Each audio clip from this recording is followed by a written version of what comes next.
Hi, my name is Lynn Blunt. I'm a singer songwriter performer from North Bay, Ontario.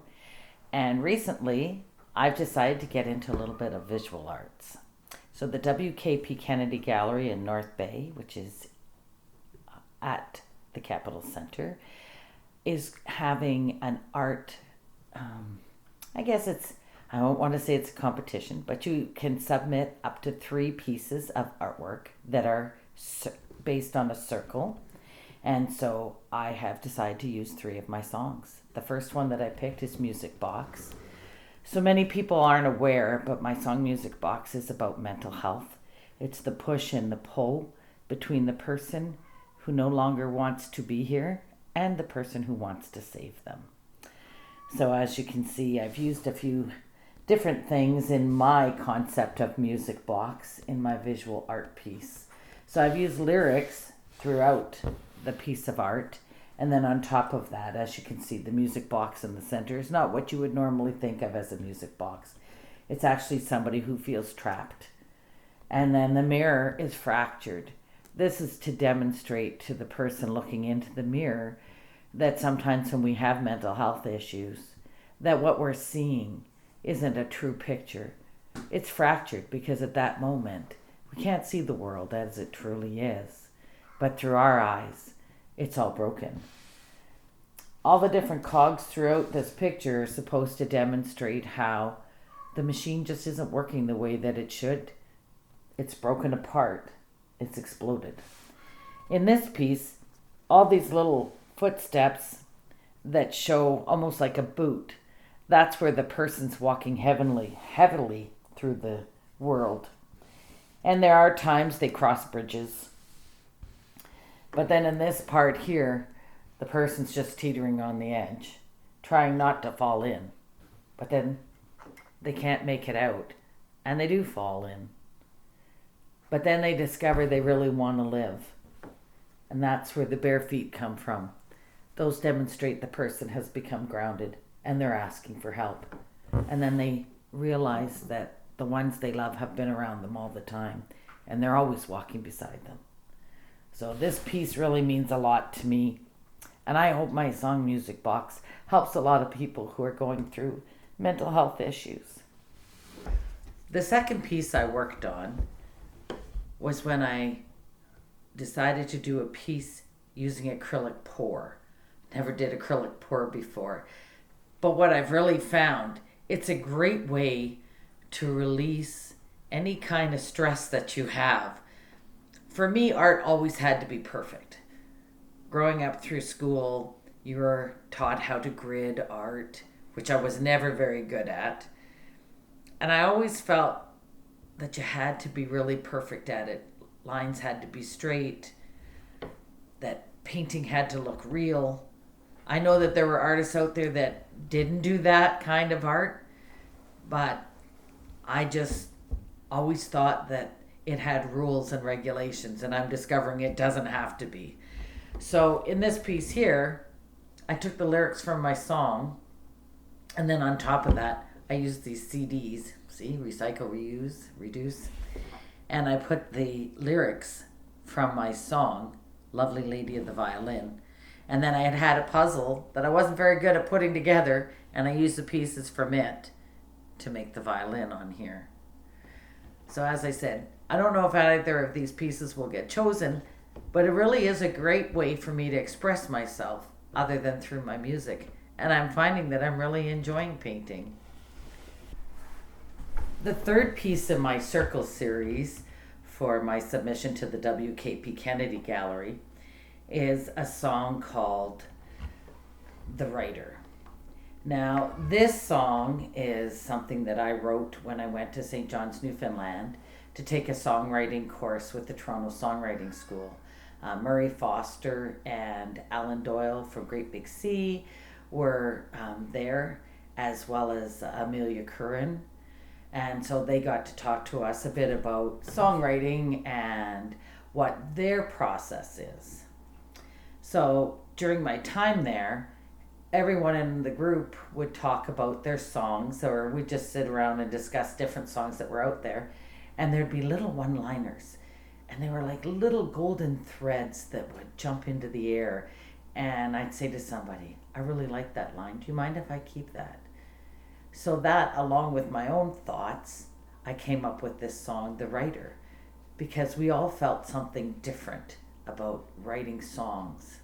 So I decided to take 2 drum skins and encase them with an LP, CDs, and in the center of the lyrics, which are in circular form on the center, is QR code, which leads you to my music. So the idea of this was the drum came first. That's what made the sound, and it's circular. And then eventually our music went on to LPs. Now I know I skipped cassettes and 8-tracks, but that's okay. It's circular that we're looking for, so I picked CDs. And then of course I made sure the QR code was framed in the center. And then I just used a guitar strap, so that's how I can hang it if it gets chosen for the gallery. So those are just some ways that I've used different materials and my ideas to demonstrate how to express myself in visual arts and still allow others to hear my music. Well, after I did these pieces, I decided acrylic pour was really good for my mental health and really helped me to no longer stress, because a lot of times when we're out in the public eye and we're performing, we think everything has to be perfect. And that's just not the way that it has to be. Our music is supposed to bring people joy. It's supposed to bring us joy.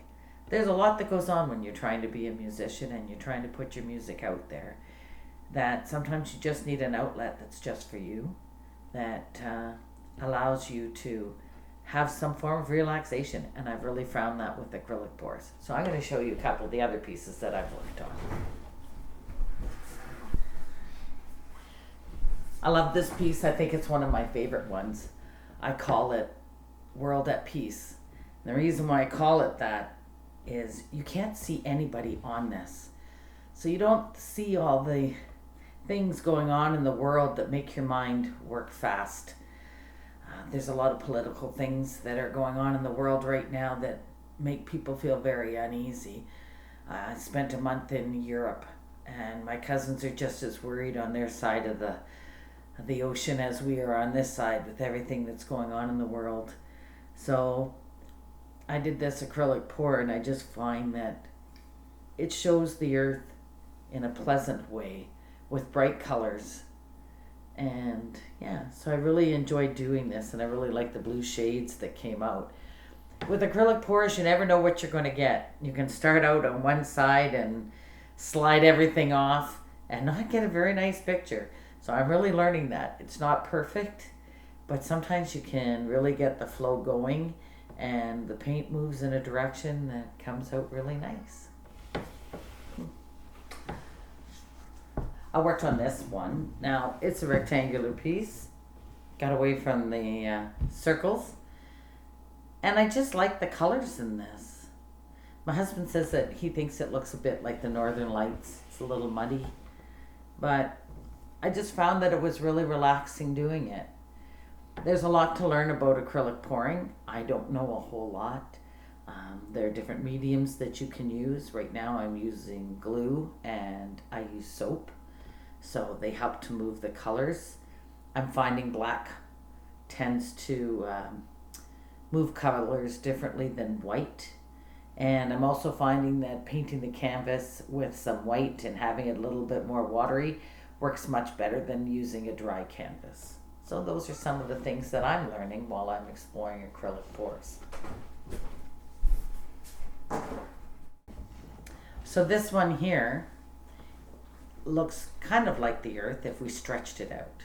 And I call this one the Flat Earth Society, because some people in the world really truly believe that the earth is flat. But I just think it looks like it's stretched out like a map would look back when we would take geography in school, and you'd have your textbook and you'd open it up and see the world all laid out in one big square shot.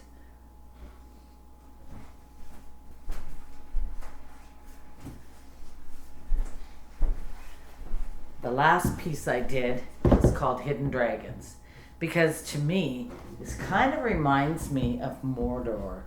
I don't know how many Lord of the Ring fans there are out there, but with all the fiery red going around, almost looks like a dragon in here.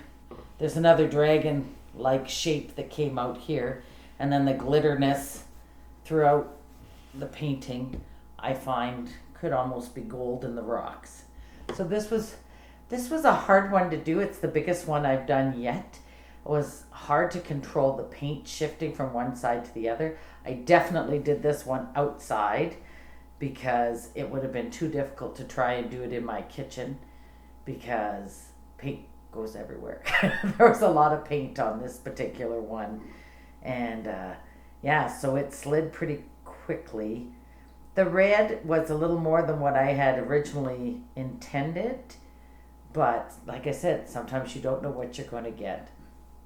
Anyways, my name is Lynn Blunt. I'm a singer-songwriter performer, and I just wanted to share with you what I'm doing with my visual arts. What are you doing to relax and enjoy your day? Do you have a craft or you have a hobby? It's a great way to explore another side of yourself.